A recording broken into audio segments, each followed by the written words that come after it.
and welcome to We Live in a Society. Due to the current apocalypse, this will be the first remote We Live in a Society interview that I will be doing due to the COVID-19 quarantines here in France and in other parts of the world. Hi, I'm Monica, and I'm primarily from Florida in the United States. So Monica, what has been your biggest obstacle? So two parts, definitely depression and anxiety, because I think that's kind of stopped me from reaching my full potential.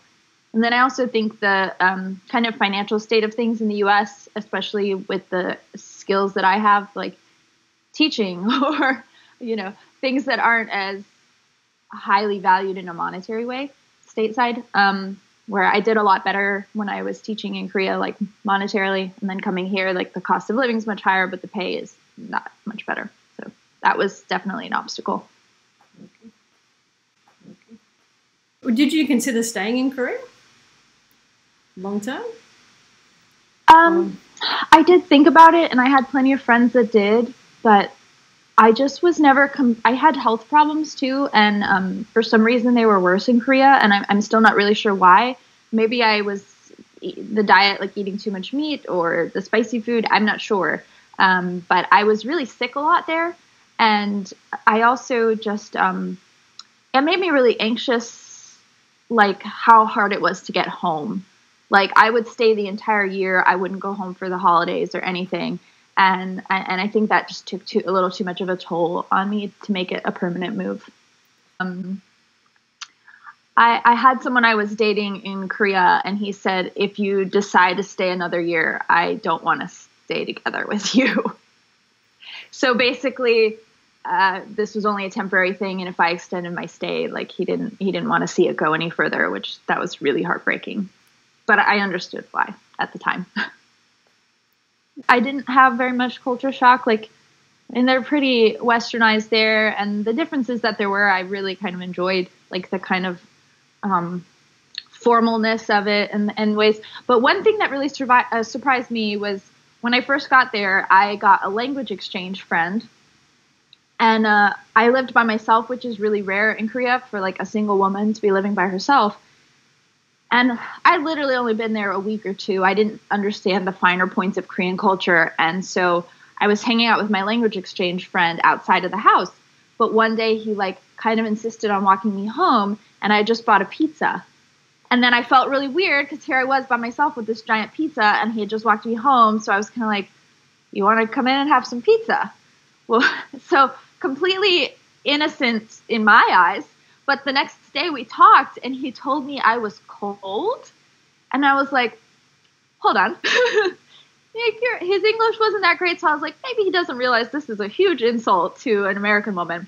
So I brought in a friend to translate who's fluent in English. And it turns out that he thought that he was my boyfriend because I let him into my house. And I don't know that this is typical of most Koreans. I think he was a rather sheltered person and very old school. So needless to say, after that, we were like, this is not going to work. We are not language exchange friends anymore because you had a completely wrong idea. So how are you coping now with the apocalypse and the lockdowns because of the COVID-19? How are you dealing with that in terms of anxiety? It's really bad. Yeah. I have like 3 different online jobs in my own business I'm starting.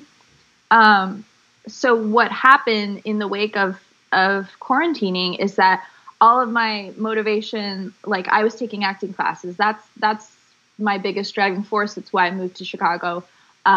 So with my acting classes and all my socializing being gone, I started to have a harder and harder time with my routine and getting my work done, because it used to be, I'm going to get my work done so I can go to class. And now with no class and nothing to look forward to, and I was having a harder and harder time keeping up with deadlines until there were certain assignments that I had reoccurring, like some of my writing jobs, that I just eventually was like, I need to take a break, which makes me feel horrible. I don't want to look a gift horse in the mouth. I'm very, very grateful that I still have a job, but I wasn't wasn't coping so great with and it felt like, you know, what used to take me 3 to 5 hours was taking me 10 hours, and I just couldn't make it work. So, yeah. What is the kindest thing that someone has done for you?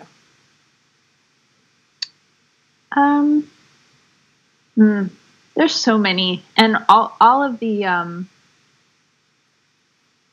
ones that come top of the mind right now are like things that friends from my acting school in Orlando have done. I was going through some really hard times when I first started there, and I don't know, like one friend of mine, I was really heartbroken, and she stayed in my car with me because I was too sad to drive home, and she stayed in the car with me till like 2 a.m. and that was insane.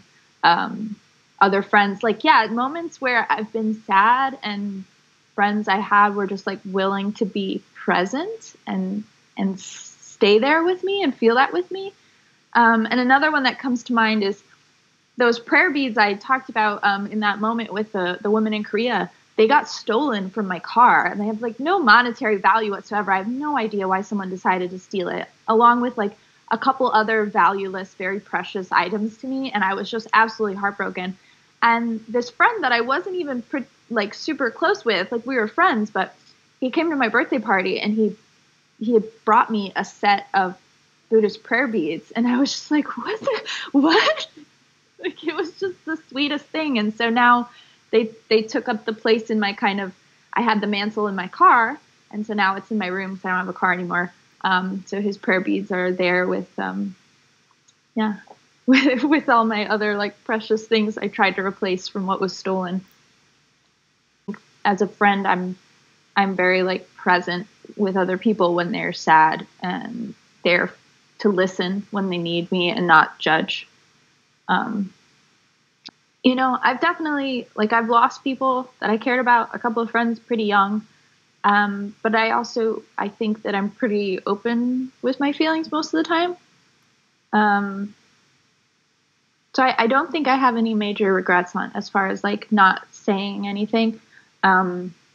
Definitely wish I had had more time with them, but there's nothing I can do about that. So, but my two friends that have passed were like the first two that popped in my mind.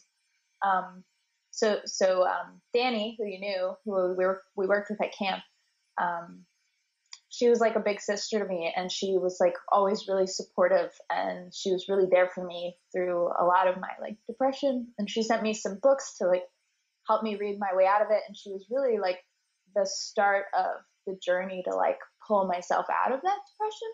And that's actually part of why I got this tattoo. It's a lotus. I had really liked the symbolism of a lotus, and I had a necklace, and I had thought about the tattoo for a year, and I was like, oh, I don't want a tattoo. I don't want a tattoo. And then I found out she died, and I got it pretty soon after, because I was like, you know what? I think, I don't know, it's an important reminder. And then kind of in the same token, I had a friend from acting school as well, named Eric, and I wasn't as close with him. And I don't think that I realized how incredible he was until after he passed, because the memorial service, everyone was sharing stories about him. And the like consistent theme was like, he was always happy. He was always kind. He was always seeing the best in people. And it was a really crazy time too in Orlando, because the Pulse shootings had just happened. So like at the time, it was the biggest shooting in U.S. history. It was a gay nightclub, and 50 lives were taken. And so the whole city was in mourning, and we had all these support groups at the acting studio. And then 2 weeks later, our friend Eric dies, unrelated to that. But his birthday was on that day of the shootings too. So that was like, I don't know, it was such a weird summer. It was such a sad summer, but it was also really beautiful in a lot of ways to like see how everybody came together.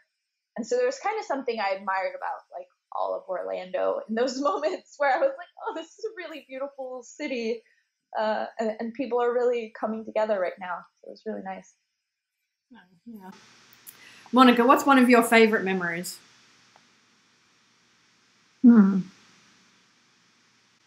Okay, I'll go more recent. I co-directed a show with a good friend of mine, 2 shows that she wrote actually. And so, I mean, I don't know if one particular, yeah, okay. So, sorry, I'm like scrambling for this to get there. So I was directing a 1-act play for the first time, and it was one my friend had wrote, and she was starring in it. And I was trying to find a way to help her and her scene partner have more of a sense of play, which was kind of hard because the whole play took place in a morgue or a crematorium. So the premise is they're there, their friend has committed suicide. It's called Funeral Party. And in the midst of all this sadness, right, they're there, they snuck in to mourn their friend and kind of have their own little funeral party, if you will. And as an exercise to get them more comfortable and playful, I made them build like a blanket fort and speak in like British accents. And so she was doing this like little girl British accent, and they were playing like patty cake in the fort. And it was just like, I don't know, I felt very much like, this is what I'm supposed to be doing, like directing. And it made sense, and like something really clicked for them that night. And it was like nothing I had planned. It was a totally off the cuff exercise. And I don't know. Yeah. So it's like a really sweet memory in my mind. And there's some pictures of it. And I'm like, oh. My wildest dream? Like, okay, cool. Yeah, if I had like everything I wanted in my life, I would be, these things don't sound like they go together, but I feel like they could in some reality. I'd want a family, homesteading on a farm, but I'd also want an acting career. Wild dreams. Yeah, that would be it. So like living off the land, having a very close-knit family, but also still being able to like do my creative pursuits. That would be... She's a glamorous Hollywood actress that then lives with like the pigs and the cows in the mud and the dirt. Hey. Foraging for her own food. Kanye has a ranch in Wyoming. I'm not familiar with him, but I assume he's an actor. No, he's the rapper guy. Oh, okay. Kanye West. We live in a society.